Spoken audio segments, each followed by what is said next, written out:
Pak Yahudi? Bicara sedikit. Cepat kan, lama-lama. Nama saya Nathan. Aku udah tahu itu. Aku ayah dari gadis yang telah kau selamatkan dengan gagah berani dari kobaran. Gadis itu, Ya, dia anakku. dia tidak jahat seperti wanita Yahudi.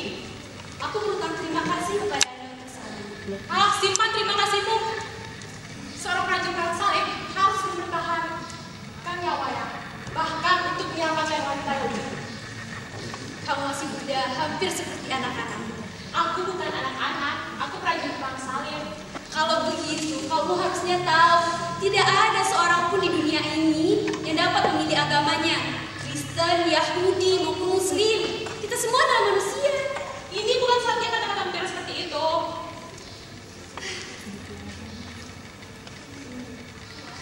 Aku ingin memberimu sebuah hadiah. Aku tidak butuh itu. Aku baru kembali dari Babilonia dengan 20 ekor unta, dan masing-masing ekor unta terdapat batu mulia, kain dari Persia, Syria, dan India. Aku tidak akan beli apa-apa. Tapi aku ingin memberimu hadiah. Pergi kau. Aku adalah orang kaya. Seorang Yahudi yang kaya tidak lebih baik daripada Yahudi yang lain. Kalau kau tidak mau bicara denganku, setidaknya kau bicara sedikit dengan anakku. Aku tidak akan pergi ke tempat seorang Yahudi. Tapi dia mengira kau ini malaikat. Aku, seorang malaikat. Iya, sulit dipercayainya bukan? Ah, sudahlah pergi kau. Hati-hati dengan kurmamu. Kalau terlalu banyak makan kurma, Kau tidak berkarya. Pergi kau. sudah ya. Dia emang seorang malaikat. Apa yang kalian bicarakan? Tentang banyak hal, tentang ini dan itu, tentang semua hal yang dibicarakan dengan seorang malaikat. Apakah juga tentang apa? Sedikit. Dengan apa saja. Terus dia mengatakan pada ayah, sebelum dia terbang ke langit, dia agak sedih. Kenapa Rekhaku masih ada di luar waktu hari sudah menenggelam? Ah, ayah cuma mereka-reka saja kan. Dan sebelum dia terbang ke pohon palem menuju ke langit, dia bicara pada ayah. Sampaikan pada Rekhamu bahwa dia tidak boleh meragukan lagi perkataan ayah tercintanya. Dia pasti benar-benar prajurit perang salib kan. Tapi aku melihat dia lempari ayah dengan buah kurma. Hal tersebut tidak akan dilakukan oleh seorang malaikat. Nanti kalau kamu sudah agak besar, ayah akan bicara lebih lanjut dulu. Tidak, sekarang. Terus saja membantah ya Tuhan, apalagi yang harus hamba lakukan? Oh, ini dia Yahudi yang sangat terpuji. Nathan, sudah lama saya mencari-cari Anda. Apakah ini anak Anda? Kemarilah gadis yang baik. Kemarilah. Lebih dekat. Lebih dekat lagi, jangan lama. Yang mulia Sultan, Sultan, kenapa Anda memenggal seluruh kepala prajurit perang salib? Rekha! Tidak semua gadis yang baik. Hari ini aku baru saja menghadiahkan sebuah kehidupan kepada seorang prajurit perang salib. Kenapa? Karena dia memiliki mata yang sangat sendu. Tapi, bukankah seluruh prajurit perang salib memiliki mata yang sendu? Ini seharusnya sudah ada di tempat tidur. Pergi sana. Nathan, benar-benar anak yang menyenangkan. Nathan, kau harus membantu saya. Saya sedang terjerat sebuah masalah. Besar sekali masalahnya. Sebentar kurang di sini, sebentar kurang di sana. Apa yang kurang? Sulit mengatakannya. Saya hampir tidak berani untuk mengatakannya. Jika seseorang memilikinya, tampaknya sangat berlebihan. Tapi apabila kekurangan, tampaknya sangat diperlukan. Tuang yang tercinta. Ya, pinjamilah saya sedikit. Kenapa justru saya? Karena tidak ada orang lain lagi yang sekaya dirimu ini di Yerusalem, Nathan. Semua unta-unta milikmu yang penuh dengan muatan berkeliaran di semua jalan. Dan aku juga mendengar kabar, katanya kau baru saja menemukan kuburan rahasia di padang pasir dan harta karun yang melimpah. Dari situ, kau punya kekayaan yang tak terhitung jumlahnya. Tapi kamu tidak percaya dongeng kan Sultan? Silahkan kenakan bunga berapapun yang kau inginkan. Sehingga bungaku menjadi kumpulan bunga? Ya, tepat sekali, kenapa tidak? Modalku menjadi kumpulan bunga yang lebih besar? Ya, itu menggoda kan Yahudi. Kalau soal barang, saya dengan senang hati akan memberikan kepada Anda. Tapi kalau uang, tak akan pernah. Kenapa tidak Yahudi? Kenapa tidak? Karena saya tidak ingin menyokong perang Anda dengan uang saya. Lah, memangnya aku yang mengundang laskar perang salib ini ke tanah suci kita? Mereka datang atas kemauan mereka sendiri untuk menyebarkan kepercayaan mereka dengan pedang. Saudaraku tewas dalam peperangan. Kasihan sekali Asad. Dan selama masih ada orang Kristen yang lalu lalang di jalan Yerusalem, tidak akan pernah ada kedamaian di Yerusalem. Lagi pula, bangsa kamilah yang berada di sini terlebih dahulu. Mohon maaf yang mulia Sultan, tapi bangsa kamilah yang lebih dulu ada di negeri ini. Tidak. Kami sudah di sini sejak dulu. Mohon maaf yang mulia Sultan, tapi Jangan membantah Yahudi. Lihat, Yusuf datang. Sebaiknya kita samping. guru tidak boleh menguping. Sebaliknya, siapa yang diam-diam menguping bisa menghemat kejadian yang tidak menyenangkan. Ditutup mulut Yahudi.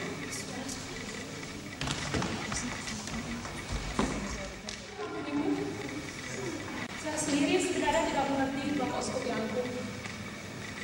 Tuhan telah memilihmu untuk menjalankan tugas yang besar. Ya, tugas yang besar. Menyelamatkan gadis Yahudi dari kebakaran. Apa? Kau telah menyelamatkan gadis Yahudi? Ya, kalau tidak dia akan terbakar. Jika hal itu terjadi lagi, kau harus mencari tahu terlebih dahulu. Mengenai gadis Yahudi itu, Bapak Uskup yang agung, biarlah terbakar apa yang sampai terbakar.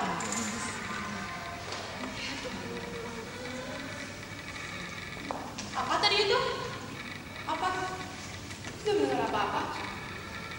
Anak muda, seandainya Tuhan memberikan pesan pada malaikat atau pelayan Tuhan sepertiku untuk memberikan perintah demi kesejahteraan umat Kristen, apa yang akan kau lakukan? Dan apa Bapak Uskup yang agung? Kau sudah mengerti lah maksudku. Aku tidak mengerti. Untuk mengakhiri hidup Sultan. Tapi dia telah menyelamatkan nyawaku. Lalu apa masalahnya? Itu akan menjadi pembunuhan yang berkhianat. Tidak di mata Tuhan. Jadi sebagai tanda terima kasih karena telah menyelamatkan nyawaku, aku harus mengambil nyawanya. Kau kan tidak mengenal Sultan seperti aku mengenalnya. Dia itu orang Muslim. Baginya Tuhannya Allah yang paling benar. Dan dia tidak akan ada kedamaian di dunia ini sebelum semua orang mengabdi pada Tuhannya. Berikan aku waktu berpikir lagi. Untuk apa lagi? Kewajiban suci Satria Perang Salib adalah tidak untuk berpikir panjang, mereka langsung merebaskan pedangnya. Astaga, aku lupa. Aku harus menjenguk orang sakit. Ayo. Itu, aku harus membawa perdamaian. Langkahi dulu mayatku. Aku harus mencari beberapa pria yang takut kepada Tuhan untuk menyingkirkan si uskup itu dari dunia ini. Dan kau, Nathan, kau harus memutuskan untuk berada di pihak yang mana. Tapi kau harus ingat, jika anakmu yang lancang mulut itu bertanya kepada si uskup dengan pertanyaan-pertanyaan nakalnya, tentunya ia tidak akan bisa setenang dan senyaman seperti sekarang. Kau kan tahu pendapat si uskup tentang rumah-rumah dan gadis-gadis Yahudi. Jadi berapa uang buka yang harus saya berikan kepada Anda? Oh, jadi kau mau membantuku? Kalau begitu, kita harus menjadi teman terlebih dahulu. Sebenarnya dari dulu saya ingin mengenal seorang Yahudi lebih dekat dan lebih baik lagi. Ayo kita ke istanaku dan sekalian bawakan koper-koper itu untukku. Koper-koper? Ya, dengan apa lagi kau akan membawakan uang-uang itu? Apa tidak bisa dibawa besok saja? Tidak bisa, harus sekarang. Ayo kita ke istanaku. Bergegas, ayo kita lari.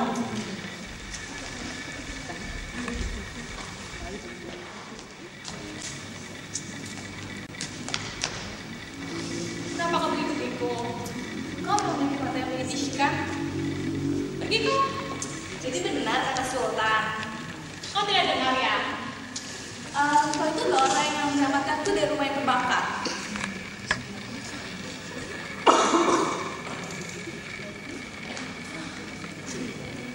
Aku yang menjalankan tugasku sebagai prajurit perang salib. Tugasmu? Iya, prajurit perang salib harus bertindak seperti itu. Aku mengerti, kecil yang terlatih, mereka juga harus melompat ke dalam kobaran api dan air dalam benda apapun. Nah, Yahudi, siapa sebenarnya namamu? Reha. Reha. Kata-katamu itu sangat tajam dan sangat keras. Karena itu aku tidak suka bangsa kalian Yahudi. Kalian sangat tajam dan sangat keras. Kau kan tidak kenal banyak orang Yahudi. Aku sudah kenal beberapa dan itu sudah cukup untukku. Aku kenal banyak orang Yahudi dan aku jamin separuh dari mereka memang sangat tajam dan cerdas. Tapi justru sebaliknya lagi, kebalikannya. Aku tidak peduli. Aku peduli. Ya Yahudi ya tetap Yahudi. Mereka akan sebuah hubungan.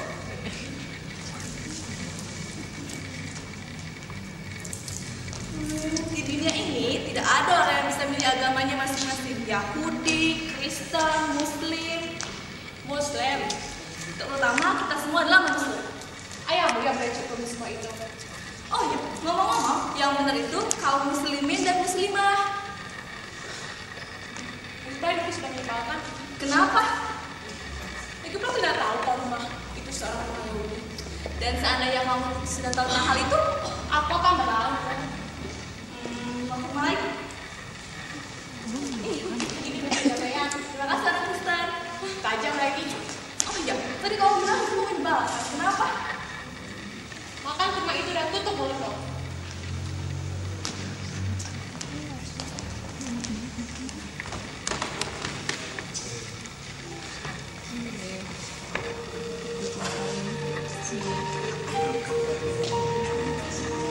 Sebenarnya aku tidak tahu. Apakah sebenarnya aku sudah lama mati? Semua prajurit perang salib telah mati. Aku sudah berlutut di hadapan syaitan dan mendengar perintahnya. Lepas helm, lepas helm.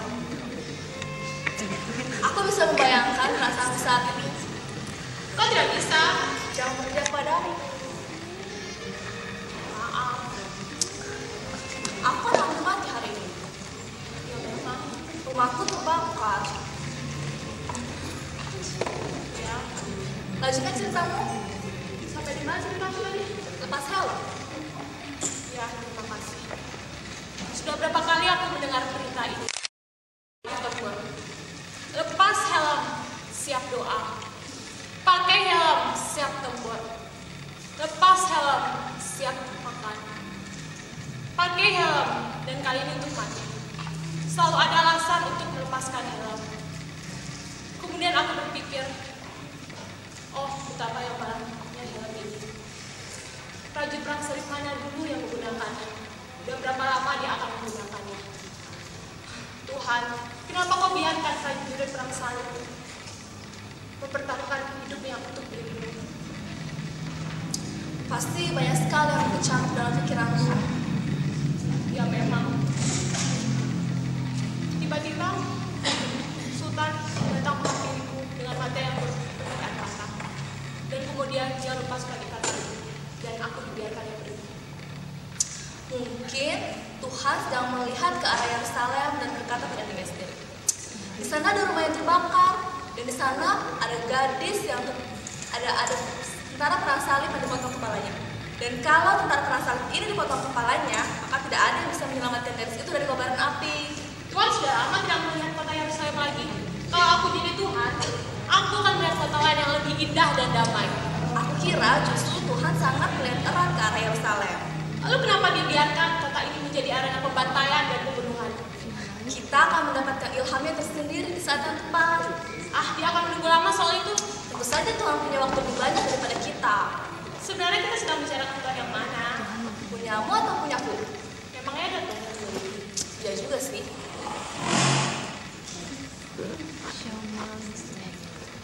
Reka, coba lihat benda-benda itu. Biasa. Pada suatu hari, aku pernah bertanya kepada ayahku, apakah memang hanya ada satu kepercayaan yang benar di dunia ini? Lalu kalau begitu, kenapa orang memeluk agama berbeda-beda? Kemudian ayahku menceritakan sebuah kisah. Maukah kamu mendengarnya? Ya, tentu saja. Pada zaman dahulu kala, ada seorang laki-laki di wilayah timur yang hidup dengan sendiri. Dia memiliki sebuah cincin yang mempunyai kekuatan ajaib dan misterius. Cincin ini bisa membuat yang memakainya merasa nyaman berada di hadapan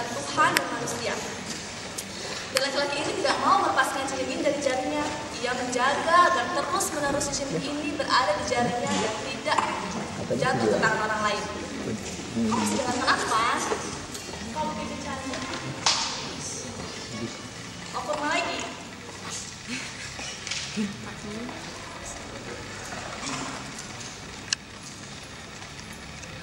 Untuk rumah kau ke mana? Maksudnya? Kalau tidak, kita tidak akan pernah bertemu. Benar kan? Tapi sedikit mencurigakan. Janganlah curiga begitu. Anakku juga sering mengatakan hal itu. Reva, kamu tahu dari mana namanya? Anda baru saja mengingatkan ya? Aku tidak ingat itu. Beri saya kesempatan sekali lagi untuk menemukan bersama seluruhnya saya terhadap perdamaian ini. Bagaimana caranya? Ya, barangkali waktu mendatang saya akan sering bertemu dengan Anda. Ya sudah lama melupakanmu. Tidak mungkin. Kamu pikir kamu tidak bisa dilawan? Tapi aku telah menyelamatkan putri Anda dari kebakaran. Siapa yang mengungkit perbuatan baiknya, perbuatan baik itu akan ditarik lagi dari diri. Hari ini, aku dan mereka berada di ambang kematian. Kalau Sultan tidak menyelamatkanmu, aku tidak akan bisa menyelamatkan putri Anda dari kebakaran. Bukankah itu takdir dari Tuhan? Kita dipertemukan. Siapa yang ingin bertemu dengan putriku, akulah yang menentukannya. Biarkan mereka memutuskan. Dan siapa sekarang disuruh? Kurt? Ya, bukan aku sendiri yang memilih nama itu. Lalu siapa? Jadi Anda bertanya, siapa ayahku? Siapa sisa keluargaku? Di saat yang penting ini, ketika seorang Kristen memberikan tangannya sebagai perdamaian, Anda masih bertanya siapa ayah saya? Siapa keluarga saya? Aku menolak apapun terhadapmu.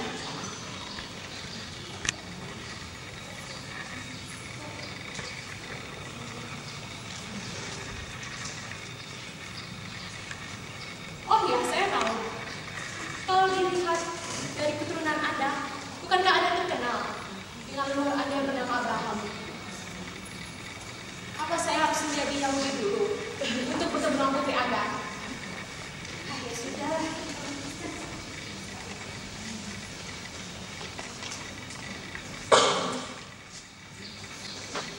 Siapa yang bisa membayangkan seorang Yahudi bertindak seperti tanah seperti ini? Tapi ayahku tidak bertindak sebagai seorang Yahudi, dia bertindak sebagai seorang ayah. Para ayah, tenanglah. Tidak bermanfaat. Kenapa? Aku sudah melakukan tanganku sebagai perdamaian. Apa yang terjadi itu mudah? Kau salah orang saleh.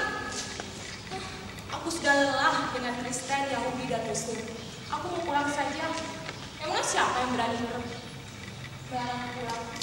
Oh, itu salah orang saleh yang menjadi komitmen yang luar biasa. Tidak peduli lagi. Apakah bisa ada masih begitu mudah? Lalu masalahmu bisa selesai. Sudahlah, aku mau pulang. Jangan.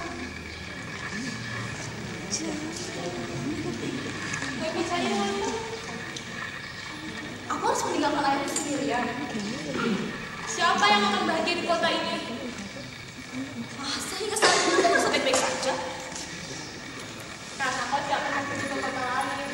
Banyak kota lain yang lebih indah dan damai seperti kotaku. Lalu kenapa kau meninggalkan kotamu yang indah itu? Demi membawa perdamaian kepada kalian dengan menggunakan pedang. Pedang? Ini semacam simbol.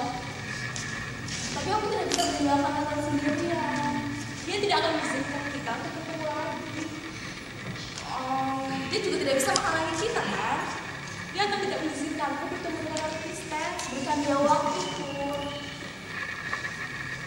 Sudah.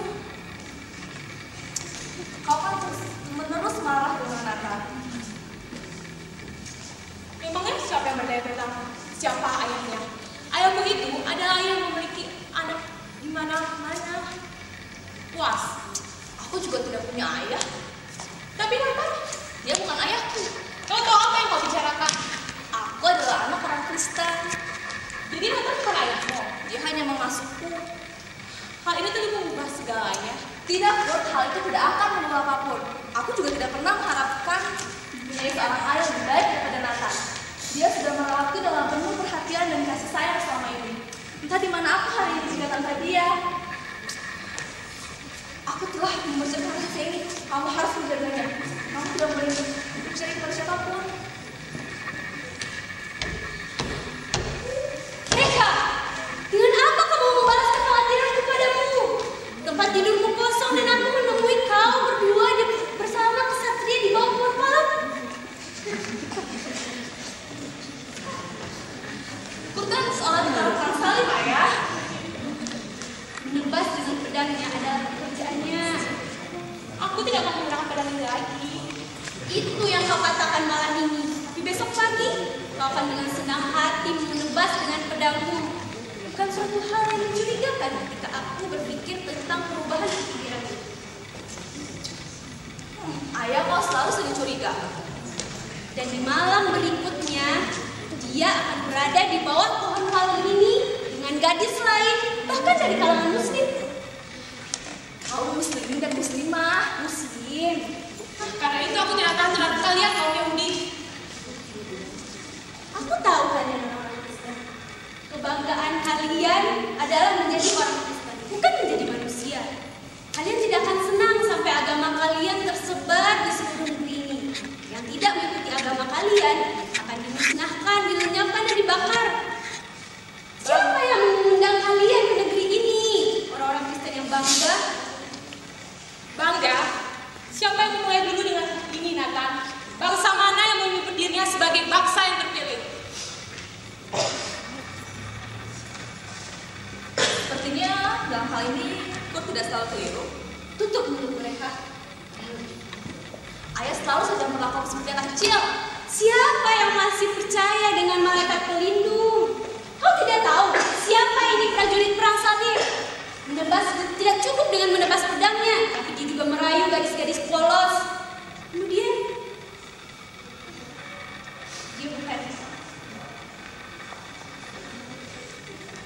dia bukan seorang perbaiki.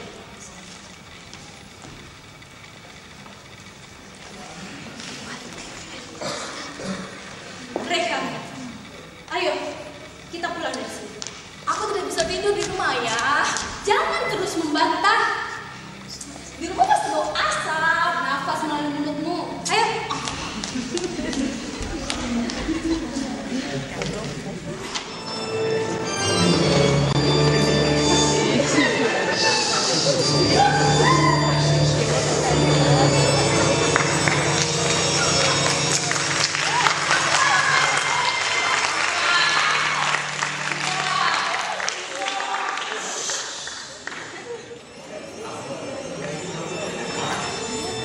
Anak muda, kita di sana. Maaf Pak Bosku, ini sudah hari malam. Ini sudah datang terlambat, datang terlambat. Haha, aku hanya bisa.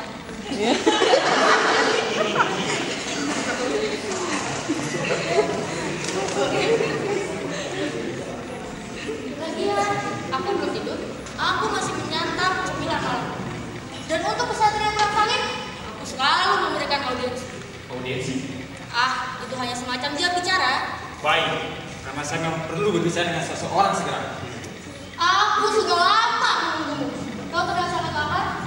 Ya, memang kesatria perang salib selalu terlihat lapar. Bagaimana kalau menyantap burung puyuh segar? Duduk, Pak.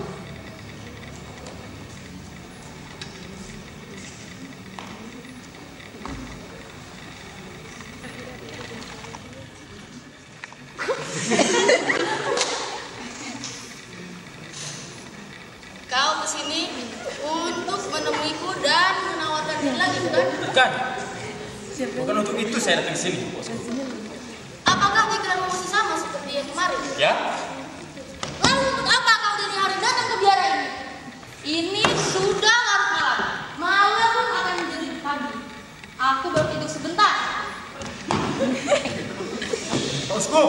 Lagi pula, aku besok masih harus menyebut orang sana. Selamat malam. Cara memulai. Saya datang ke sini untuk satu hal. Yaitu meminta saran Bapak. Untuk apa kau meminta saranmu? Sedangkan kau tidak akan menerimanya. Diasumsikan ada seorang Yahudi yang mengangkat seorang anak gadis dan dia mencintai gadis ini penuh perhatian kasih sayang. Dia mencintai gadis ini lebih dari dirinya sendiri. Namun apa yang akan terjadi? Ya ternyata gadis ini seorang Kristen. Teruskan cepat. Dia dilahirkan dari orang tua Kristen. Apakah dia sudah dibaptis? Tentang hal itu saya tidak tahu. Gadis malang ini harus kita selamatkan dari hukuman neraka. Dan orang Yahudi itu Dia harus diberikan hukuman yang setimpal. berubah apa hukumannya itu? Yahudi itu harus dibakar. Meskipun dia Tidak akan bertanggung apa-apa. Orang Yahudi itu harus dibakar. Katakan anak muda, apakah kejadian tersebut terjadi di kota tercinta kita Yerusalem? Atau hanya sebuah hipotesa? sebuah apa? Hipotesa? Hipotesa adalah tempat bakar. Hipotesa. Sekali saja. Dulu kami tinggal di utara Gaza. Melihat tentara perang salib itu merupakan pemandangan yang luar biasa. Mereka mengenakan mantel putih panjang dengan tanda salib merah. Nampaknya mereka tidak punya seseorang untuk diajak bicara. Sehingga mereka mulai membunuh satu demi satu orang Yahudi hingga mati. Laki-laki, perempuan, dan bahkan anak-anak. Istriku dan ketujuh anakku sempat melarikan diri di rumah saudara laki-lakiku. Namun kemudian semua tentara perang membakar semuanya. Semua tewas di dalam api. Dan bahkan si bungsu yang mengenakan kacamata itu. 3 hari, 3 malam aku meletakkan diriku di antara abu dan debu. Aku menangis. Dan tidak hanya menangis, aku juga berdebat dengan Tuhan. Aku marah sekali, aku mengamuk. Tidak hanya mengamuk, aku juga bicara dengan Tuhan. Kenapa kau biarkan semua itu terjadi? Dan Tuhan, aku tidak akan menghukum dia yang datang menggangguku selama ini. Ada masalah apa? Sultan yang mulia, bolehkah seseorang dengan mudahnya membakar seorang yang mengangkat seorang anak asing dan menjadikannya anak sendiri? Siapa yang mengatakan itu? Bapak Uskup. Tidak boleh. Bapak Uskup waktu itu berkata Yahudi itu akan dibakar. Dibakar? Tidak masuk akal. Dengan orang seperti uskup itu, tidak akan pernah ada ketenangan dan kedamaian di Yerusalem ini. Bahkan, aku telah menemukan beberapa orang beriman untuk menyingkirkan uskup. Mereka sudah bersedia. Aku hanya butuh seorang pria pemberani untuk memimpin mereka. Tidak, saya tidak mau lagi menggunakan perisai. Tapi aku telah menghadiahkan kehidupan. Untuk hal itu selamanya saya berterima kasih kepada Sultan yang mulia. Dengan pengabdian ini, kau akan langsung masuk surga. Saya ingin pulang. Tapi, bukankah untuk itu kau berbuat sesuatu kepadaku? Catur, Apa? kau bisa bermain catur? Lumayan. Mari kita main.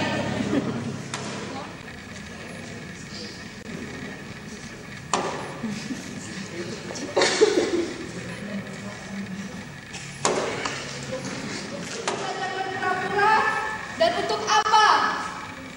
Demi uang. Uang. Demi meminjam uang kepada seorang Yahudi. Meminjam uang itu tidak baik. Sama seperti mengemis. Dan sejauh ini, Sultan yang malang ini harus mengemis pada seorang Yahudi yang mengemis. Padahal, kau kenal dia? saya telah menyelamatkan putrinya dari kebakaran. Apakah datanya yang baik? Ini adalah seorang Yahudi yang berusaha anak Kristen seperti anaknya sendiri. Apa yang kau kekang? Kau terus menjaga ucapanku. Persis seperti saudaraku Hasan, naik hitam. Keduanya benar-benar sama. Ya, siapa yang menyangka Nathan yang baik juga menculik seorang anak Yahudi Kristen untuk dididik sebagai Yahudi. Mari kita tidur. Besok pagi aku akan mengantarkanmu kepadaku. Dan jika memang kalian mencintai satu sama lain dari lubuk hati kalian, kalian telah mendapatkan restu. Dengan begitu aku akan memiliki 20 anak. Dan jika memang takdir Tuhan, maka dalam perjalanan tahun ini Nathan! Syukurlah kepada kalian. Kalian harus memaafkanku. tadi aku berkunjung pada uskup dan bercerita padanya tentang seorang Yahudi yang mengangkat seorang Kristen. Kau sudah apa? Tapi aku tidak menyebutkan nama kalian. Aku hanya mengabarkan kejadiannya secara umum. Itu disebut semacam apa? Kau sudah membayangkan ayahku dengan ceritamu, Pun. Selama Bapak Uskup tidak tahu nama kalian tetap aman. Tapi Seseorang gelap berbisik di telingaku. Ada seorang Yahudi yang tinggal di sana dan menculik seorang anak. saya tidak pernah menculik. Yahudi, apa itu anakmu? Bukan, tapi Atas kejahatanmu kau harus dihukum. Sultan yang mulia tolong saya. Dan anakmu itu harus dibawa. Sultan, Anda adalah teman saya. Tapi kau telah menculik seorang anak Yahudi, saja itu mengubah semuanya. Tapi tanpa saya, anak itu akan menderita.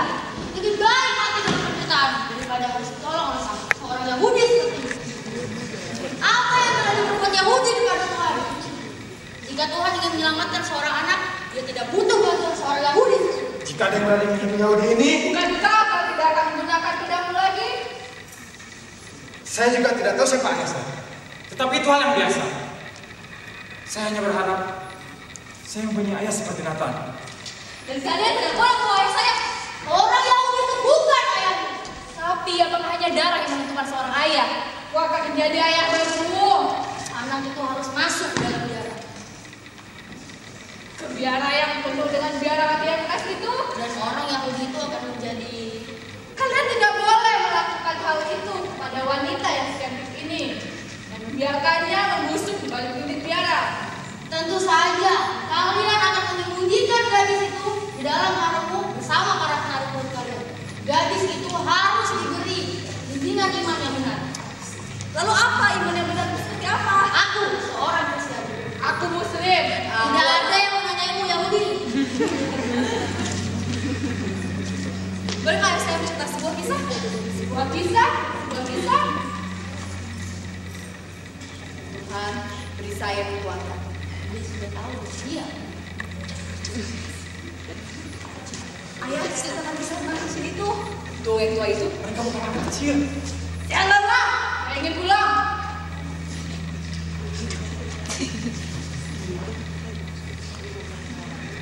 Nathan, apakah pikiranmu sudah di ujung pertimbanganmu? Bolehkah saya menceritakan sebuah kisah yang bagus untuk kalian?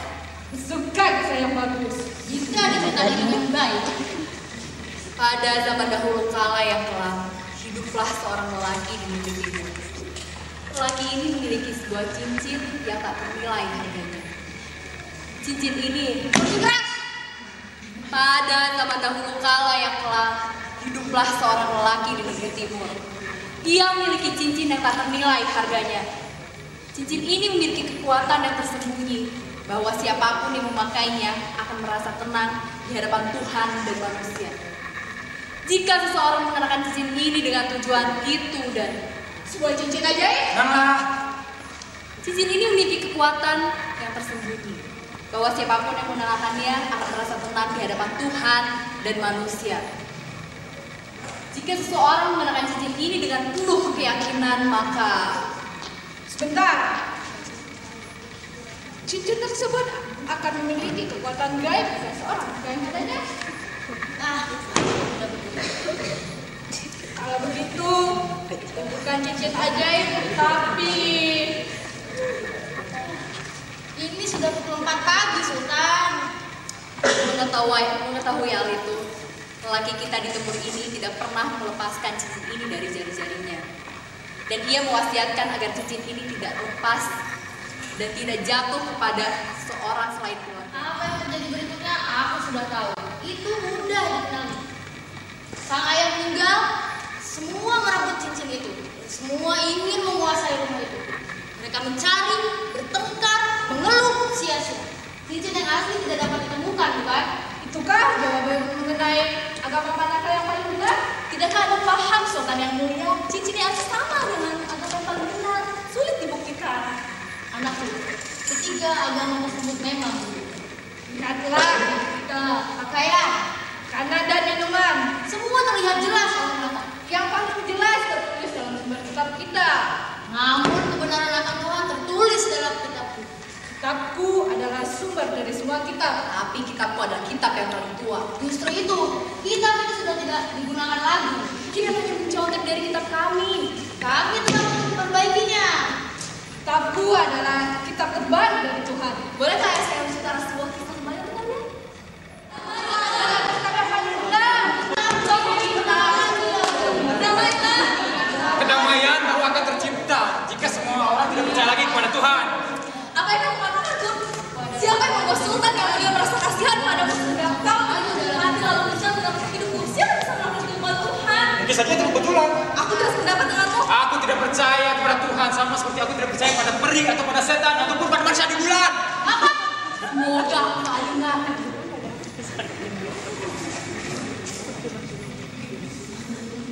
Di kota suci ini, Aku tidak pernah mendengar kata lain selain penggal kepala. Sultan selalu memerintahkan Raden Prasalib untuk dipenggal kepalanya. Nathan caci maki orang Kristen. Uskup ingin membunuh Sultan. Sultan ingin menjudutkan uskup. Uskup ingin membakar Nathan Bahkan, dan semuanya atas nama Tuhan. siapa yang mau membakarmu? Bapak uskup. Bohong. Bapak uskup itu berkata Yahudi itu akan dibakar. Aku tidak pernah mengatakan itu. Dan aku dapat bersaksi bahwa uskup mengatakan hal itu. Mungkin maksudku adalah buah. Mungkin tidak salah. Kalian memang orang munafik dan penipu. Sultan, kenapa tidak mempegal saja kepala anak muda ini? Aku pernah mencobanya, tapi sayangnya gagal. Wajahnya mengingatkanku pada saudaraku Asad. Sempat terbersit dalam pikiranku, apakah ayahnya adalah saudaraku Asad? Oh, Asad yang malam. Aku tidak akan pernah memaafkan diriku sendiri. Akulah yang membuatmu pergi ke medan pertempuran pagi itu. Apa yang harus aku lakukan? Kamu Sultan yang mulia, dia kenapa? Sultan yang terlalu lelah. Tunggulah tidak Tuhan. Tunggulah ajaanmu. Jika kau tetap bermohon maaf kepada Tuhan, mintalah pada laki-laki di bulan. Maka kita berikan pertengkaran ini besok pagi saja, Bu yang mulia. Ini pagi yang panjang. Hari sudah terbit. Aku lapar. Kapan kalian makan? Kecilannya saja tidak melakukannya. Anak pintar dan cerdas. Mungkin saja sang ayah tidak ingin lebih lama lagi menemukan tirani dari salah satu cincin ini dan membuangnya asli. Artinya dia mencintai anaknya. Dan dia tidak ingin dikasih. Sebenarnya kita membicarakan tentang kebenaran cincin atau agama yang benar. Apa bedanya? Seharusnya semua anak berpikir bahwa mereka mempunyai cincin yang asli. Mereka juga harusnya itu untuk saya, tolong tanpa bohong. Dan selama kalian tidak dapat menemukan mana agama yang paling benar, kalian sudah sepatu dan datang. Kamu kan sudah menjadi milikku. Dan jika ada yang berani menyentuh mata, akan berapa dengan ini masalah. Bukan tahu.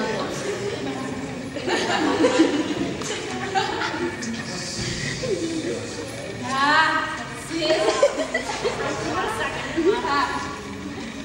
Sampai terbesit dalam pikiranku, apakah anakmu adalah saudaraku Asad? Aku harus minum seperti anggur nampaknya.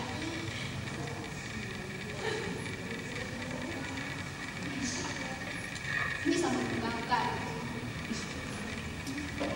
Saudaraku Asad, dia tempat kehadirannya. Sana, temu dengan wanita Kristen yang cantik. Sepertinya dia tergila-gila dengan wanita Kristen itu. Sultan yang mulia, jika begitu, ini saya ini keponakan Anda. Sulit. Jadi bukan